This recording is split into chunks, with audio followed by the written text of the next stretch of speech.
হেই take লাভার, আজ দেখবেন কিভাবে এমএস ওয়ার্ডে ডিফল্ট ফন্ট হিসেবে SutonnyMJ ফন্ট ইউজ করা যায়। এমএস ওয়ার্ড ওপেন করার পর ফন্ট রিবনে দেখবেন কালিব্রি ফন্ট সেট হয়ে আছে।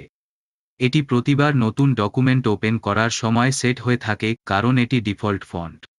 আপনি চাইলে আপনার পছন্দমতো ফন্ট ইউজ করতে পারবেন।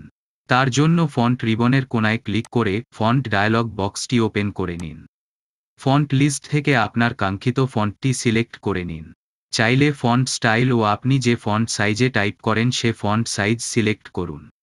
আমি লেখালেখির কাজে SutonnyMJ ফন্ট ইউজ করি, তাই এটিকে সেট করলাম ও ফন্ট সাইজ 14 সিলেক্ট করলাম। সবকিছু সেট করা হয়ে গেলে ফন্ট ডায়ালগ বক্সটির নিচে ডিফল্টে ক্লিক করে ইয়েস করুন। হয়ে গেল আপনার ডিফল্ট ফন্ট সেট করা। এবার এমএস ওয়ার্ড ওপেন করলে আপনি দেখবেন আপনার কাঙ্ক্ষিত ফন্ট ডিফল্ট ফন্ট হিসেবে সেট হয়ে আছে। সবসময় এমন টেক ভিডিও পেতে চ্যানেলটি সাবস্ক্রাইব করে রাখুন।